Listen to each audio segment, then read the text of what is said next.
Welcome, everybody, to the first show of the WWE 2013 save I'm doing here in TEW 2020. But before we do that, we've got one more random number generating thing to do because somebody did bring it up in the comments as far as like actually doing via RNG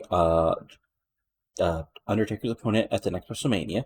So that's what I'm actually going to do. So what I've done here is what you can see on the screen is everybody with 65 or more overness in the US. We're going to use the old random number generator, and whoever comes up is going to be Undertaker's opponent at WrestleMania. If he's not over, we'll have to make him over. If it's a big match, great. If it's not, well, sometimes those happen with Undertaker. So let's see what happens here. Okay. Okay, this is actually hilarious. So number 16 is The Miz. Yes, The Miz is going to get an Undertaker match at WrestleMania. That is hilarious. Okay, that is actually awesome. The Undertaker match at WrestleMania is The Miz. Okay, thank you, Ryan. Okay, regardless, now I'll be back in a second with the actual first edition of Raw, but I'll be back with that in just a moment, so see you in just a second. So we start out with Raw here, for 10,000 people at the North Skull. And a quick thing here is I forgot to change the links of Raw. So for this first show, we'll actually be booking the whole 3 hours, even though in real life Raw doesn't do that because of commercials and everything. But after this show, I'll be knocking it down to 2 hours and 30 minutes, which is still a little longer than the actual book, since if you go by 180 minutes, taking out about 15 minutes or so for commercials every week, you get about 135 minutes. But I don't want to book only 2 hours. I want to actually have the problem of booking a long Raw. So 2 hours and 30 minutes seems like a decent, a little bit longer than real life, but also we can have little matches a little longer in real life and a lot of other fun stuff. But regardless, this will be the only actual 3-hour Raw book 3-hour Raw I actually book. And let me tell you, it was a pain. I totally understand. Well, because again, if you're actually booking a wrestling show, if you're actually booking a sports entertainment show as opposed to just a whole bunch of good matches, it can get sort of there should not be 3 hours of wrestling shows. Anyway, I ran over. Let's go open. We start with the Raw Open, including our friend yours, John Cena. So this gets a 73. And another note is a couple things I'm going to steal directly from the actual Raw because they were all probably set up and sort of pre-announced. Other stuff is changing. Most of the Extreme Rules lineup is actually pretty set at this point, including Cena, Ryback, the three-way for the World Heavyweight title, and other stuff going on. So I'll both be finishing up those storylines before moving on to my own, including what's set up. But I'll be also starting my own already. Regardless, let's get rolling with the actual opening, which is John Cena doing John Cena things and getting up for Bloody 100. John Cena basically comes out, says yes, his ankle is hurt after being attacked by Ryback last week on Raw, but, he hasn't won 100% since 2002, and he has, those loyalty and respect to keep fighting no matter what. And, whatever the stipulation is for Extreme Rules, he'll face it head on because he's the champ. And he's here. Honestly, I can't do great John Cena promos. I'll have to get some. That's something I'll have to figure out to do on my own. Anyway, so this gets 100. But what happens in a moment here is we get "excuse me," and Vicky Guerrero comes out, and what he basically does is what she basically says is set up that actually she already talked to Ryback, and at Extreme Rules, the WWF Heavyweight Title match will be none other than a last man standing match. So where is that? There we go. Ryback for the WWE Heavyweight title. And there you go. Back and forth. Cena, Vicky goes with effect, Cena isn't just so you be wrestling tonight, but he better be ready for Extreme Rules. Cena says basically, you're damn sure I'll be ready. And Ryback just think you got lucky once. Don't think I'm not ready to take you on again. Ryback comes out, does Ryback things, and basically looks angry. It was a stare down, and there you go, 70. So yes, putting Vicky Guerrero and Ryback in a segment, even as Cameo knocks 30 points off them. Which, actually makes sense. Then we go over to the announcers who perfect that Lesnar did stuff at WWE HQ, and we'll see that video later, which gets a 73. And then we go backstage where Big Show is walking, which gets a 70. Then we have our opening match, which is the Big Show defeating Ted DiBiase Jr. in 428 by pinfall to choke slam, which gets a 47. Big Show gets a 64. DiBiase Jr. gets a 43. Pretty straightforward squash for Big Show, who is a heel this time and a big old bully. So what happens next is it looks like he's going to do another choke slam to old Ted DiBiase Jr., but Randy Orton jumps in the ring, goes after, basically hits Show once to sort of, cause DiBiase to fall down, basically ends in the roll of the ring, basically no longer part of this angle, and then Orton comes out of nowhere, RKO, bang, Show's out on the ground, crowd pops, and Orton walks away with his cocky smirk that he does. And that gets a 71, as also, that can officially be announced for Extreme Rules. So, well, it's the Big Show. So we'll book that. And yeah, pretty decent angle. And then, we are finishing this angle out until Extreme Rules when things will happen involving this. Then we go backstage where basically Del Rio and Swagger are squabbling, saying, it's their fault, that, basically saying it's each other's fault that the title match that basically, it should be one title match against Dolph. Del Rio says, he's the former champion. Swagger says he's a real American. The Rio fires back at him, saying, they used to be partners, but now, Del Rio's going to do this on his own. Swagger, says, you were always the weak link. And then Vicky says, excuse me, again, I think I have an idea. Later tonight, you guys should team up to face Dolph Ziggler, and Big E Langston, just so you can figure out a way to combat the World Heavyweight Champion. Pop 5, because it'll be a big match. Some boos, because of course, Vicky and Dolph had their little... Did they already? Let's say they did. Had their little thing already, so of course Vicky's being mean to Dolph. But, can Alberto and Swagger get along together? We'll see that later on tonight, and this gets a 54.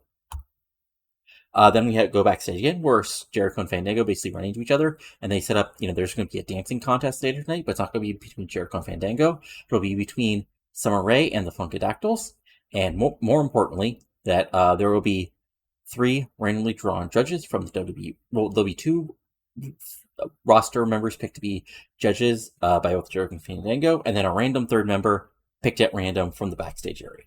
And that gets a 65. As we move forward, we're in about that decent range from the crowd, but Subpar Wrestling, Sheamus defeated Cody Rhodes in 10-14 by pinfall the Brogue Kick. This gets a 69. Nice. Sheamus gets a 68. Sheamus gets a 68. Cody Rhodes gets a 54. Decent match. Basically just straightforward win to put Sheamus over. Was a little longer than it would have been if I would have had 150 minutes, 150 minutes instead of 180. What can you do? Pretend this went through a commercial. And then post-match, Sheamus is in the ring saying he's not scared of Mark Henry. Mark Henry says, basically does his Mark Henry stuff. Says, I whooped your ass before. I did it on Smackdown. Henry basically says, he doesn't have to talk tough because he's put so many men into the Hall of Pain. Sheamus would just be the next one. Sheamus says, bring it on. And, basically Henry says, no, you'll get your time, boy. And there's a stare down, and there we go to commercial, which gets a 66. So solid stuff. And actually, I should create a storyline for these guys, but what can you do? Then, again, more hype. The Brock Lesnar did stuff at the WWE HQ, and we'll see that later tonight, which gets a 70. And when the Shield are walking, so there we go, 51. And then on to our next match, which is in a terrible match. That's mean. The Shield of Seth, Dean, and Roman Reigns defeated Kofi Kingston and the Usos in 1347 when Seth Rollins pinned U.S. champion Kofi Kingston with the curb stomp. This gets a 61. So basically, throw on any good to great Shield match from this time period, with Kofi and the Usos, back and forth, great match. But at the end, the Shield, are a little bit better, more crafty. And as the match spills to the outside, Seth is able to pin the U.S. champion with the 1, 2, 3 right in the middle of the ring. No cheating, just the Shield going over strong. As this gets a 61, Jay gets a 43, Jimmy gets a 43, Kofi gets a 59, Roman gets a 58, Dean gets a 56, and so does Seth. So really good stuff, 61 overall. And then post-match, as the Shield has gone to the crowd, the Rollins makes title plates, motions, and points at Kofi. And this gets a 54. Then we have, first of all, what I'm going to call patented WWE wacky segment. So basically what happens is, first Chris Jericho introduces his man, which is Road Dogg. Then Fandango introduces his man, which is Sweet Tea, not included here because it ran out of space. And then finally, it's, basically see a ball comes in, a ball spinner comes in. What is that called? I forget. Whatever. And a name's pulled out, and Real American hits, and out comes Pat Patterson. So we basically have a wacky comedy segment where, Cameron and Naomi dance, and Summer Rae dances, and Summer Rae does like the whole, like, not quite a lap dance because this is PG, but a very, like, interesting dance to Pat Patterson, but because it's Pat Patterson, it's to no effect. And so we, after both Cameron and Naomi do their dactyl type of dance, Summer Rae does her type of dance. We get the votes, of course. Road Dogg votes for, Funkadactyls. Sweet Tea votes for Fandango, and then Pat Patterson gives it to Naomi and Cameron. Crowd pops. Fandango and Summer Rae are very upset, and then what we have is Summer Rae going after Cameron, and the bell rings for an actual match. So this gets a 53 because, of course, it does. What can you do? And then we go into the actual match, which is yikes. An abysmal match. Cameron defeated Summer Rae in 310 by pinfall to roll. This gets a 6 because well, I mean, this was probably a horrible match, but I don't think it was a 6. So, wacky match. Everybody's on the outside on ringside doing wacky stuff, and Cameron's able to roll up Summer Rae for the pin. And then post-match, Funkadactyls, Brodus, and Jericho all celebrate to a 49. WWE 2013, everybody. And then we go backstage where Team Hell knows backstage. Ryback has come up. Ryback comes up. They put over that Ryback beat Brian last night. Kane steps up for a matchup with him, but Brian says no. I want a rematch tonight. Ryback says, no matter who he faces, feed me more. Because that's Ryback. So this is a 77, which actually isn't too bad. And then we move forward. We go to the ring. Where basically, Primetime, comes out, does Primetime thing, talk about, they're the future of the WWE, they're Primetime players, nobody else shines bright as them. Out comes R-Truth. R-Truth does a wacky rap, but, Primetime was like, well, you don't have a partner. Then out comes the Great Khali as Primetime players freak out. This gets a 51. Onto the actual match, where in an abysmal match, again, Primetime players defeated R-Truth and Great Khali in 556 when Darren Young pinned R-Truth with a gut check. This gets a 43. O'Neal gets a 38. Young gets a 40. Great Khali gets a 34. Because basically, I protected them, so he probably... Actually, I bet if they booked this correctly, Khali didn't even get in the ring. Except for maybe like a quick chop on both men and then tag Truth back in. And then R-Truth gets a 49. Solid Stuff gets a 43. And then Primetime players celebrate to a 53. Gotta build these people up. Then go backstage where Dolph, AJ, and Big E are walking. This gets a 65. And then in our second big match, and about that, didn't have much heat out in general wrestling. Dolph Ziggler and Big E Langston defeated Jack Swagger and Alberto Del Rio in 1608. When Ziggler pinned Swagger with a zigzag, it says after AJ Lee interfered, but this should have been Swagger and Del Rio miscommunications. They get upset. Ziggler's able to zigzag on Swagger, gets a pinfall victory. Crowd popped, even though Ziggler's a heel. Still, he's basically getting that, that face pop because he won the title. Big E gets a 33 because he's still an NXT guy at this point, basically. Dolph gets a 69. Alberto gets a 68. Swagger gets a 54. Match is a little long, which I totally expected. Let's see here. Odd face heel combination, penalized for the length, stamina. Okay, yeah, that all makes sense. And then and then, I forgot to put a celebration, but, if you got a commercial, you're about to come after commercial where random interview lady number 33 interviews Wade Barrett, and he says, as the Intercontinental Champion, it's pathetic that he's not, has some competition, and he wants some competition, and if he doesn't get some, he'll take it. I guess 68 is all promo because Barrett's actually a good promo. People kind of overrate him, but he's actually a really solid promo. And then we have, so basically, you can watch this on the actual WWE network, but basically what happens is Lesnar goes through the WHQ, makes fun of the Andre, they make fun of the Extreme Rules poster with Sheamus on it. There's Andre the Poster thing with his hands, and says Heyman says he's been dead 150 years. They try to go to Triple H's office. Secretary tries to stop them. They go into an office that actually probably isn't Triple H's. They trash it. Heyman cuts a promo and basically says, he's tried to stop Lesnar's path of destruction and try to keep it in ring. But after what Triple H, has tried to do, he's not going to stop him. This is the beast let loose, and there's nothing Triple H can do to stop him. 68, 69, solid stuff. Yeah, good stuff. And then out comes Triple H. Triple H comes out, basically looks at Heyman on the screen. He makes fun of Heyman's hair because that's what Triple H would do.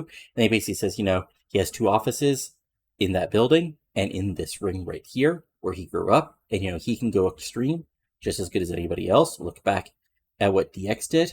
And more importantly, you knew I was going to be there because this is my office as he went to the ring on Mondays. I'll pause for that. And he says, Extreme Rules. Brock, you're going to figure out, I'm just as dangerous as you are. 70, perfectly solid stuff. Not the greatest ankles, but what can you do? And then, again, a wacky WWE segment as Caitlyn, is looking through the love notes and things she's gotten, and as she looks at one of the things the flowers she got, she knows there's a 4-leaf clover on it, and she turns around to see Hornswoggle there. And as she sort of freaks out over that Hornswoggle could be secret admirer, Hornswoggle makes a joke, says, "No, you're way too short for me," or something like that. Again, WWE bad comedy. As he actually grabs the 4-leaf clover thing and says, walks it off, to find somebody else to give it to. As Caitlyn sort of sighs and is happy that it wasn't Hornswoggle. But who is her secret admirer? Who knows? Well, we'll eventually find out. As this gets to 34, because of course it would.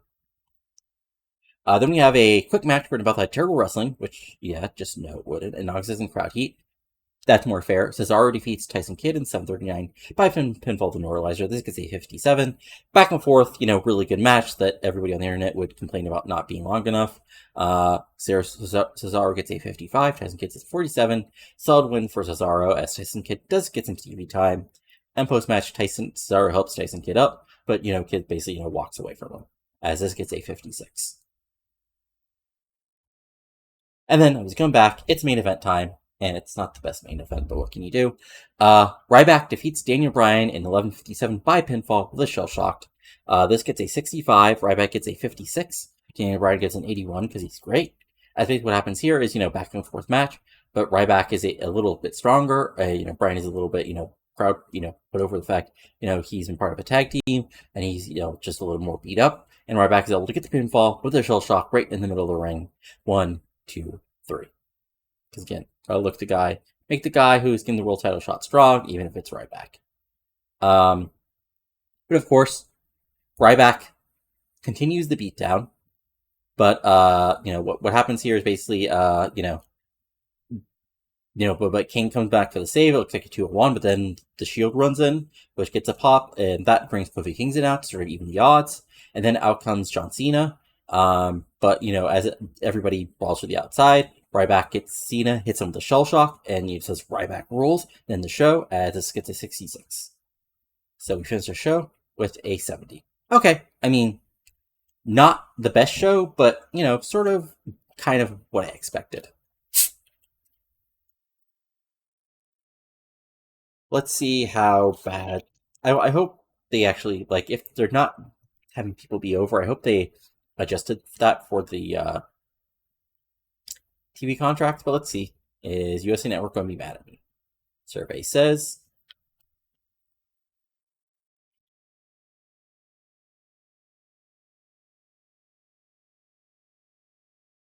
Yeah, Harry. Yeah. I forgot. This is going to actually. No, okay. This is almost done. Let's see here. Okay. Zuff and Canal 5 are unhappy, but I can probably. Yeah. Okay. Jimmy, Jay, and Naomi have a click. Okay, they're family. Ron Simmons thinks Jimmy was clumsy. And Brock Lesnar is now a powerhouse. Interesting. Dave Finley thinks Johnny doesn't get it, which I'm not incorrect about. Let's just look that up so we can see here. Broadcasting. Okay, Raw. Sportsnet. Okay, Raw. Okay, 73. Okay, so that we can probably hit. ZDF. Okay. Yikes. Yikes. Yikes. Okay. Um, that's going to actually be a little bit more interesting. And then what was the other one who was also upset? ZDF and Canal 5. Okay.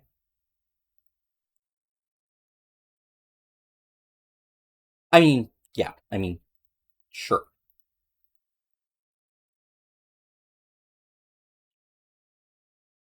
Interesting. Okay. I mean, not the end of the world or anything, but I'll just have to figure something out there. Anyway, I'll be back in just a second with Smackdown.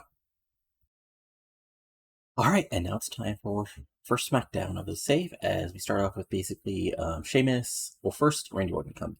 No, first Big Show comes out upset about Randy Orton hitting with the RKO. Orton comes out and says if you want to fight, we can go right now. Out comes Sheamus to back him up. Then out comes Mark Henry says you want to enter the Hall of Pain. Everybody starts arguing, and Booker comes out and basically says as a wise man once told me, let's make this a tag team match. As this gets a 69, as we set up, basically the thing between Sheamus, Henry, Orton, and Big Show. So let's go set that up real quick. Then it's time for the actual tag match, which gets a 69 as well. Interesting. As about that good heat and decent wrestling, Mark Henry and Big Show defeated Sheamus and Mark Henry 13:29 when Big Show pinned Randy Orton with WMD. So again, back and forth match. Wild, brawl power match in the end. Mark Henry and Sheamus are on the outside, and Randy Orton gets distracted just long enough by Henry and Sheamus for Show to wallop him with the WMD, which is just the big punch, and gets the pinfall victory over Orton. This gets a 69. Like I said, Show gets 68. Henry gets a 63. Randy Orton gets a 72, and Sheamus gets a 69. And interesting, Henry and Big Show showed excellent chemistry teaming together. Unfortunately, Henry has teamed with somebody else because of the RNG, which otherwise I would totally team these guys. And post-match, as the brawl continues, Henry gets the advantage. And it's the World's Strongest Slam on Sheamus on the stage, which gets a 68. Good stuff. Then we have Del Rio, who's with Ricardo backstage. He talks about how pathetic it was that he had to team with Jack Swagger, but at Extreme Rules, he will climb the ladder to success and become world champion once again, and get rid of the stain that was Dolph Ziggler taking away his title. Also, I guess I can actually officially make that for Extreme Rules since we already have it. So I'll add the ladder match stuff in later. So we got Alfredo, Dolph, and old Jackie Swagger. World Heavyweight title with that match. And this gets 55. Not the biggest, best promo, but Del Rio's okay. And move forward with a Raw rebound with John Cena. Gets 70.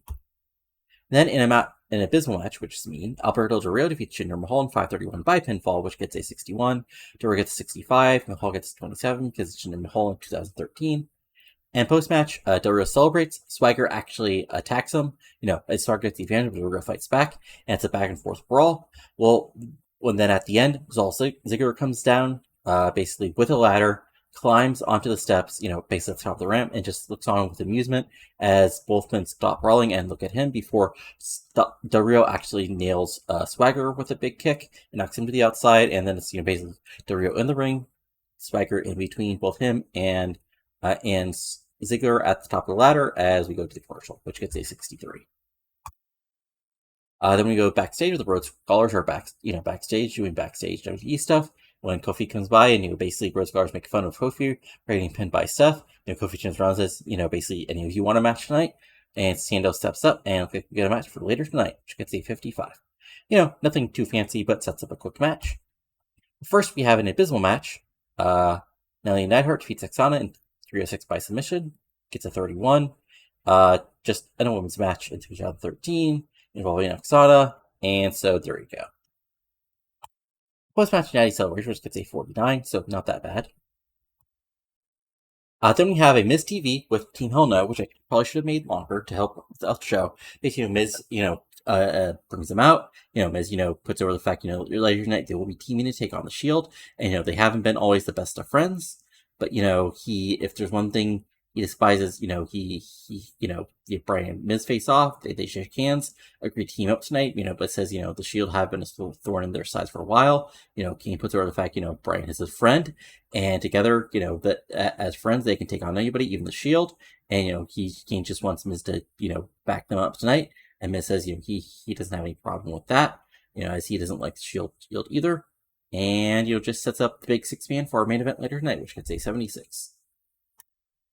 Then we go backstage where Rory Barrett asks Booker T for some competition. Booker says, the show is built, is all filled up tonight, so sorry. And Wade, looks upset about that. He walks away as this gets a 68. Then we move forward where we have a Brock Triple H package putting over, the big match at the pay-per-view, which gets a 73. And I think this was probably already announced in reality. Officially announced it now as it's a steel cage match. So we'll go ahead and set that up. Let's see here, steel cage, or was it a cage? Here we go. Cage modern. There we go. Triple H versus Brock. Good stuff. Then we have a quick primetime players backstage segment where they're hyping them up. Tonight going to prove how excellent they are, and that they're the future of tag team wrestling here in the WWE, and they're going to prove it tonight together, and they're going to shine bright like a diamond. Gets a 46. Solid stuff. First, we have an abysmal match. Kofi Kingston defeats Damien Sandow in 10-23 by pinfall. The Trouble in Paradise. This gets a 53. Okay match. Damien Sandow gets a 32 because it's early in his run. Kofi gets a 55. Good stuff. Kofi gets the big one. Shield, though, runs in, even though I have a match later tonight, but Kofi basically escapes. As this gets a 61, as Kofi, basically gets out to the crowd while the Shield is actually in the ring for once, which is basically different than either. Usually, the Shield are actually in the crowd, while the babyfaces are stuck in the ring. But this is a 61, solid stuff. We see that Caitlyn gets another package, which gets a 52. Just a short segment where another package shows up. So there you go. Then we have in a quick match, Primetime Players defeat Tons of Funk, which is Rose Clay and Sweet Tea in 622 when Darren Young pinned Rose Clay with the gut check. This gets a 51, Sweet Tea gets a 52, Rose Clay gets a 36, Titus O'Neil gets a 42, and Darren Young gets a 46. So another solid win for the Primetime Players as they celebrate, which gets a 56. So good stuff. And then it's main event time, and match gets a 73. Match a decent rank from the crowd, but subpar wrestling. The Shield of Roman, Seth, and Dean to beat The Miz and Team Hell No in 1507 when Roman pins Miz with a spear. This gets a 73, like I said. Dean gets a 56. Seth gets a 57. Roman gets a 59. Kane gets a 59. Brian gets a 78. Miz gets a 66. So again, just your typical, great Shield 6-man. At the end, Roman is able to get Miz by himself as everybody else brawls and drills him with a spear. 1, 2, 3. The Shield win once again. And post-match, we have a big old Shield and Team Hell No standoff. But in the end, as Miz is sort of like in the ring, sort of recovering, Kofi comes out to join them as a crowd applause for that, as this gets a 65. And overall, the show gets a 72. So again, not our best show ever, but it will really have to, honestly, 2013, not the best time period for WWE, as we're sort of building people over, and we're sort of trying to somewhat, book this realistically. As we see what happens next. Again, I did basically add some TV contracts just in case we get booted off the other shows. We might try to actually adjust our time slot first, so we'll see how that goes.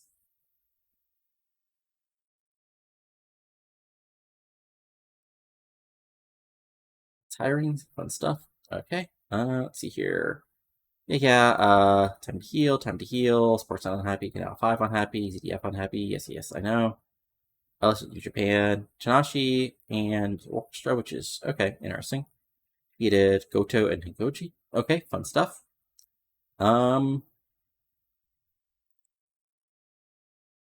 Okay. That's interesting. I didn't know that was an actual team. Interesting. That's something I totally forget. Techi going over Hiromu, as it should be. People who mad about that. Tanaka and Komitsu. Okay, fun stuff. Anyway, so yeah, OVW snub TNA, so they won't be the own territory anymore, which is interesting. Let's see here. So looking over some storylines, we've got Knockout Viper at a 67. Serena Meyer at a 67, also interesting. American Values, which is just our three-way feud for the world title, at 54. Big Man, Henry Sharmas at a 65. Dancing Fools at a 60. Cena Ryback at a 72. Shield Hall No at a 70. And Lesnar Triple H at a 70 as well. So again, fun stuff. Honestly, this was a little harder. I mean, I don't want to say harder than I thought, but Jesus, this is a lot of booking. Like, I get why people get burnt out on WWE saves really quickly, but, what can you do? I mean, just got to keep on going through it. But, I think it was a solid first week. It was interesting, seeing where WWE was in 2013. But, we're just going to build things up. But, that's it for now. So you enjoyed this, go ahead and give a like. Comment below what you're liking and not liking. And subscribe to the channel for lots of TEW 2020 content, including this, my MLW 2005 series, my WCW 1993 with no Eric Bischoff series, and of course my long-running WCW 2001 series, now entering 2004. But that's it for now, so talk to you later, and adios. Have a good one.